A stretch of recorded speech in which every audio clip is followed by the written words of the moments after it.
नमस्कार दोस्तों, मैं अंकुर उपाध्याय स्वागत करता हूं आप सभी का आपके अपने YouTube channel share market analysis में। हिंडनबर्ग जो कि एक यूएस बेस्ड फर्म है, एक शॉर्ट सेलर है, वो रिसर्च करते हैं किसी पर्टिकुलर कंपनी पे और उसके बाद वो उस स्टॉक में शॉर्ट पोजीशन क्रिएट करते हैं। उस स्टॉक में, ग्रुप में या जो भी जिसके ऊपर भी वो रिसर्च कर रहे हैं, शॉर्ट पोजीशन क्रिएट करते हैं, अपनी रिपोर्ट आप सभी के साथ, हम सभी के साथ मार्केट में पेश करते हैं और उसके बाद उस कंपनी में, उस ग्रुप में पूरी तरीके से क्रैश देखने को मिलता है हमें, जिसकी वजह से वो जो शॉर्ट करके बैठे हैं वो पैसा बनाते हैं। अब ये ऑब्वियस है, अपने इंटरेस्ट के लिए हो रहा है, अपने फायदे के लिए हो रहा है, लेकिन इतना आसान नहीं है। कोई बंदा कुछ बोले और हम और आप मान जाए या पूरा बाजार मान जाए और उसके ऊपर शेयर गिर जाए, इतना आसान नहीं होता। उसके लिए नाम बनाना पड़ता है, उसके लिए अपने काम को प्रूफ के साथ पेश करना पड़ता है। तो हिंडनबर्ग ने इसी प्रकार से एक रिसर्च शेयर करी थी पूरे बाजार में अदानी ग्रुप के ऊपर 2023 के जनवरी में, अराउंड 26 जनवरी के करीब ये रिपोर्ट आई थी, जहां पे उन्होंने कहा अदानी ग्रुप पे अराउंड 5 बड़े एलिगेशंस लगाए उन्होंने। एक सबसे बड़ा मैन्युपुलेशन का था। मैन्युपुलेशन किसी को नहीं पता तो मैं शॉर्ट में बताना चाहूंगा, अपने ही शेयर्स में इनडायरेक्टली पैसा लगाना और पैसे की बाइंग के चलते शेयर का प्राइस को ऊपर करना, this is called manipulation of shares, या फिर गिरा देना, जो मर्जी कह लीजिए, ठीक है। अपने शेयर्स को मैन्युपुलेट किया गया, इस तरीके से कुछ बड़े आरोप लगाए, वैल्यूएशंस को लेकर चिंता जताई, डेट को लेकर बड़े आरोप थे और ये सारी चीजों की वजह से उन्होंने कहा कि अदानी ग्रुप 70 से 75% क्रैश हो सकता है। और अदानी ग्रुप आप सभी ने देखा 70 से 75% नहीं, 80% तक क्रैश हुआ। 4000 वाले शेयर्स का दाम 1000 रुपए हो चुका था। बड़ी बुरी तरीके से गिरावट हुई, लगभग 1.5 साल हो गया, ऑलमोस्ट 1.5 साल में कुछ कंपनियों ने तो पुराने प्राइस को निकाल दिया, बड़े तेजी दिखा दी, बट पूरे ग्रुप के वैल्यूएशंस आज भी वहां नहीं पहुंच पाए हैं जहां अदानी ग्रुप की रिसर्च से पहले थे। अब मैं ये सारी चीजें आपको इसलिए बता रहा हूं क्योंकि हिंडनबर्ग रिसर्च ने कल सुबह 5 बजे भारतीय टाइमिंग के हिसाब से, जब अमेरिका में हल्का फुल्का दिन निकलना शुरू होता है, उन्होंने एक सुबह भारत के सुबह 5 बजे के हिसाब से एक रिपोर्ट, एक ट्वीट किया, सिर्फ ट्वीट, और उस ट्वीट में लिखा समथिंग बिग कमिंग सून। और कल रात भारत के टाइमिंग के हिसाब से अराउंड रात के 11 बजे, जब अमेरिका में दिन हो रहा होता है, शुरुआत होती है दिन की, तो उन्होंने फुल फ्लेज रिपोर्ट निकाल दी। और रिपोर्ट थी हमारे सेबी चेयरपर्सन माधवी पुरी बूच जी के ऊपर और इंक्लूडिंग हर हस्बैंड, उनके पति और उनको मिलाकर कॉन्फ्लिक्ट ऑफ इंटरेस्ट को लेकर उन्होंने बड़े दावे करे हैं प्रूफ के साथ। अब ये कितने वैलिड हैं या ये सारे के सारे कोइंसिडेंट्स हैं, ये सारी चीजें तो हमें तभी पता चलेंगी जब इस पे माधवी पुरी बूच जी सफाई देंगी और विद एविडेंस सारी चीजों को क्लियर करेंगी। दोस्तों, 2 बड़ी बातें आ रही हैं सामने। पहले तो आप सभी का सबसे बड़ा सवाल यह है कि भैया कौन कौन से स्टॉक्स हैं जिन पे नेगेटिव रिएक्शन आ सकता है। तो यहां 3 बड़ी चीजों के बारे में बात हुई है। ये डायरेक्टली अगर आप पूरी रिपोर्ट पढ़ोगे, 173 पेजेस की आई थी, ये पूरी रिपोर्ट पढ़ोगे तो आपको दिखेगा सिर्फ और सिर्फ माधवी पुरी बूच जी के ऊपर एलिगेशंस, उनके पति के ऊपर एलिगेशंस, सिर्फ और सिर्फ इतना ही। और एलिगेशंस में यह था कि कॉन्फ्लिक्ट ऑफ इंटरेस्ट के वजह से इन्होंने अपना काम ठीक से नहीं करा, क्योंकि अगर ये अपना काम ठीक से करते तो शायद ये खुद कल्प्रिट पाए जाते। कल्प्रिट एक गलत वर्ड हो जाएगा, ये खुद मतलब उसमें फंसे हुए मिलते। इस प्रकार से इन्हें डर था और इसीलिए इन्होंने अपना काम ठीक से नहीं करा। ये उनकी पूरी की पूरी रिपोर्ट में आपको देखने को मिलेगा। कहने वाली बात यह है कि इन्होंने पर्टिकुलर किसी स्टॉक, किसी ग्रुप, किसी कंपनी के ऊपर कुछ भी नेगेटिव नहीं कहा, लेकिन इन्होंने डायरेक्टली इनडायरेक्टली इंडिकेट कर दिया है माधवी जी के ऊपर। माधवी पुरी बूच जी जो कि सेबी चेयरपर्सन है, आप सभी को अच्छे से पता है, सेबी कंटिन्यू एक्शन लेती है और ये उनकी चीफ है। अब मैं एक एक करके आपके साथ कुछ बड़ी बातें बताऊंगा। सबसे पहले इन्होंने कहा, हमने जो अदानी ग्रुप पे रिपोर्ट निकाली थी उसमें 2 बड़ी बातें थी। 2 बड़ी बातों में वैल्यूएशन, मैनिपुलेशन वो सब छोड़ दो, 2 बड़ी चीजों में हमने कहा था कि अदानी ग्रुप अपने ही पैसे को इनडायरेक्टली विदेश भेज रहा है और फिर उससे निवेश कर रहा है अपने स्टॉक्स में और शेयर को मैनिपुलेट कर रहा है। और जिन 2 जगह से वो कह रहे थे पैसा आ रहा है, एक था ग्लोबल डायनामिक अपॉर्चुनिटीज फंड और एक था आपका आईपीई फंड। इन दोनों फंड में एक बर्मुडा से चलाया जा रहा था, एक आपका मॉरिशियस से चलाया जा रहा था।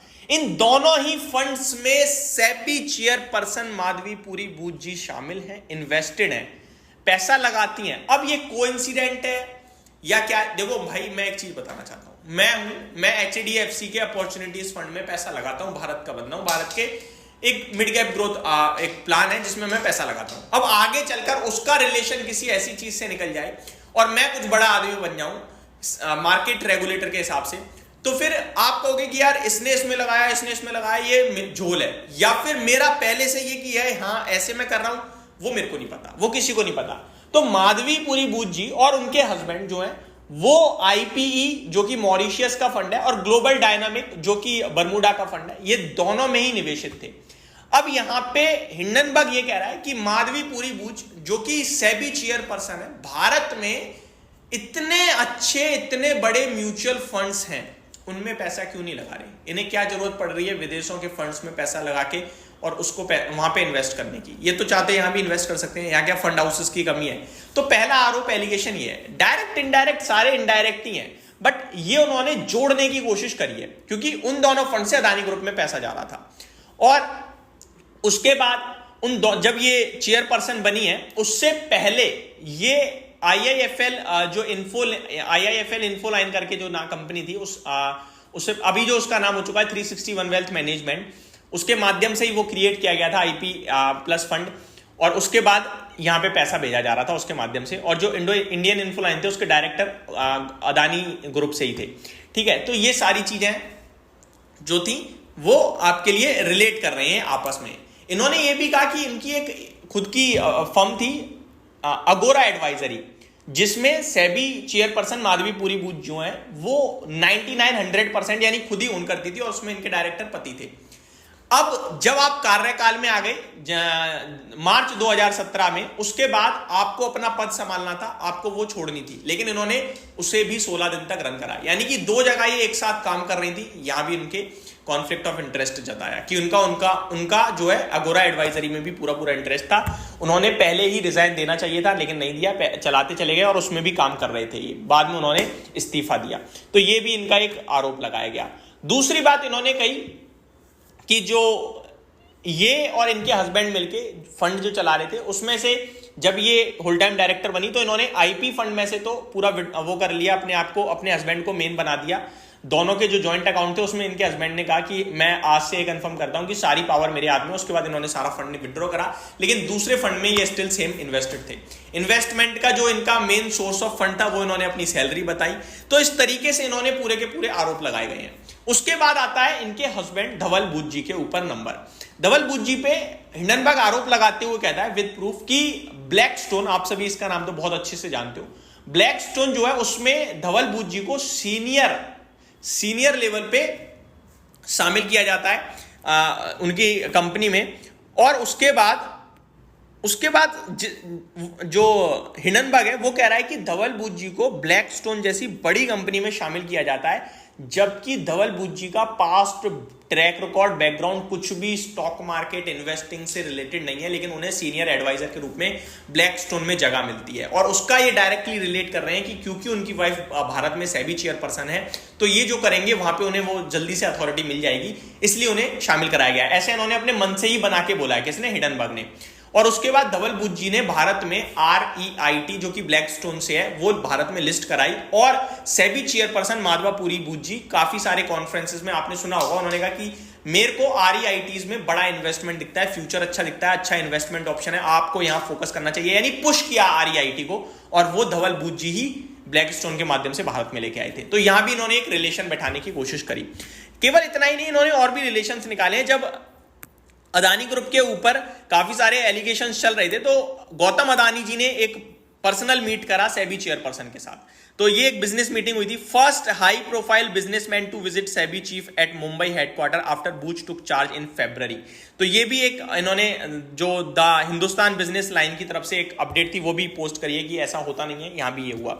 उसके बाद इन्होंने एक और बड़ा एलिगेशन जो लगाया दोस्तों सेबी चेयरपर्सन के ऊपर, इन्होंने मतलब बहुत सारे एलिगेशंस लगाए हैं। अब ये देखने वाली बात है कि माधवीपुरी बूच जी कैसे क्या करती हैं क्या नहीं कहती हैं इतने सारे मामलों पे। उनकी सफाई हम ज़्यादा से ज़्यादा जल्दी से जल्दी चाहते हैं, क्योंकि ये पूरा सिस्टम के खिलाफ है, रेगुलेटर के खिलाफ है, इन्वेस्टर्स का भरोसा उठने वाली बात है। तो मैं अब इस वीडियो को सिर्फ यहीं समाप्त करूंगा। बाकी डिटेल में तो मैंने कल रात आपके साथ जैसी खबर आई थी 1 बजे वीडियो पोस्ट कर दी थी, बट यहाँ शॉर्ट और सिंपल लैंग्वेज में मैंने आपके साथ समरी बताई है। मेरा मानना है कि किसी स्टॉक पर्टिकुलर पे नहीं इंपैक्ट आना चाहिए, और आएगा तो अदानी और 361 वेल्थ पे आ सकता है, क्योंकि उसको तो उन्होंने कहा कि वो तो बहुत पहले से कुछ फ्रॉडों के साथ मिला रहता है, वायर कार्ड जैसी कंपनियों के साथ काफी स्कैम्स हैं जो इनमें शामिल हुआ है। और इन्होंने ये भी कहा कि जब हमने अदानी, मैं ये सारी चीजें आपको अगली वीडियो में बताऊंगा, अभी के लिए सिर्फ इतना ही, क्योंकि वीडियो बहुत स्ट्रेच हो रही है। होप आपको मैं मैक्सिमम लेवल पे अच्छी जानकारी सही सिंपल सरल भाषा में दे पाया होगा। कुछ और इंपॉर्टेंट पॉइंट्स हैं जो हम दिन के दौरान और वीडियोस में कवर करेंगे। Thank you so much for watching this video. Have a great day guys.